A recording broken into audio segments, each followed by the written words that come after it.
सांगतात जेवढे जेवढे मनुष्य प्राणी आहेत त्यांचा स्वभाव भक्ती करण्याकडे आहे, पण देवाचं यथार्थ रूप न कळल्यामुळं परिज्ञाने विननाशिले जे बुद्धिभेदासी आले तेनेची यया कल्पिले अनेकत्व. मी एकच आहे, पण अर्जुना अज्ञानामुळं मी अनेक आहे असा भासतो. वास्तविक एकच देव खरा आहे, उरलेले सगळे हे काय आहे तो महाराज. जगतात दिसणारे देव हे कार्यब्रह्म आणि मूळ देव कारण ब्रह्म.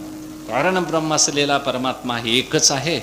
त्या एकच परमात्म्याला निर्गुण देव असं म्हणतात. आणि तो निर्गुण देव सर्व व्यापक आहे, सच्चिदानंद घन असा आहे, अनंत आहे, अखंड आहे. आणि मग अशी एक भूमिका आपल्याला कळण्याची यावी म्हणून सगुण देव कळावा, निर्गुण देव कळावा, आकाराला आलेला देव कळावा, ज्याची आपण उपासना करतो तो मूर्तीतला देव कळावा. हेही कळत असताना सगळ्या जनामनात भरलेला देवही कळावा. अशी एक व्यापक देवाची भूमिका मांडत मांडत सगळे संत आमच्या समोर गेले. म्हणून स्वभावता भजनशील आहेत सगळी माणसं.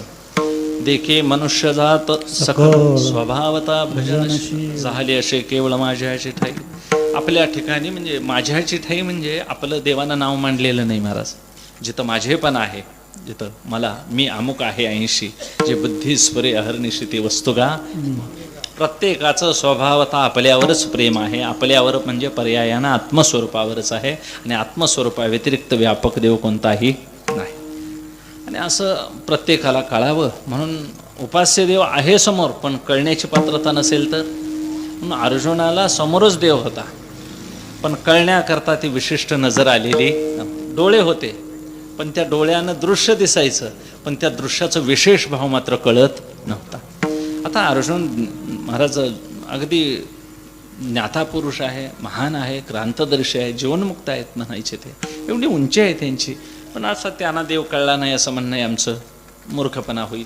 पण क्षणभर माऊलीही त्याविषयी मांडताना असं लिहितात. सखे ते मत्भा प्रसभम यदुक्तम हे कृष्ण हे यादव हे सखेती अजानता महिमानं तवेदम मया प्रमादात प्रणयेन वापी.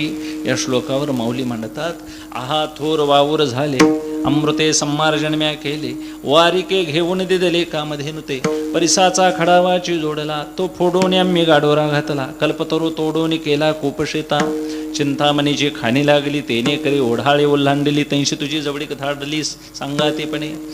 हे आजीचेची पाहे पा रोकडे कवन झुंज हे केवढे, तर परब्रह्म तू उघडे सारथी केलासी, यया कौरवांची या घरा शिष्टाई धाडिलासी दातारा, ऐसा वनिजेसाठी जागेश्वरा विकिलासे आम्ही, तू योगी यांचे समाधी सुख कैसा जाणेची ना मी मूर्ख, परी उपरोधोजी सन्मुख तो जसी करू.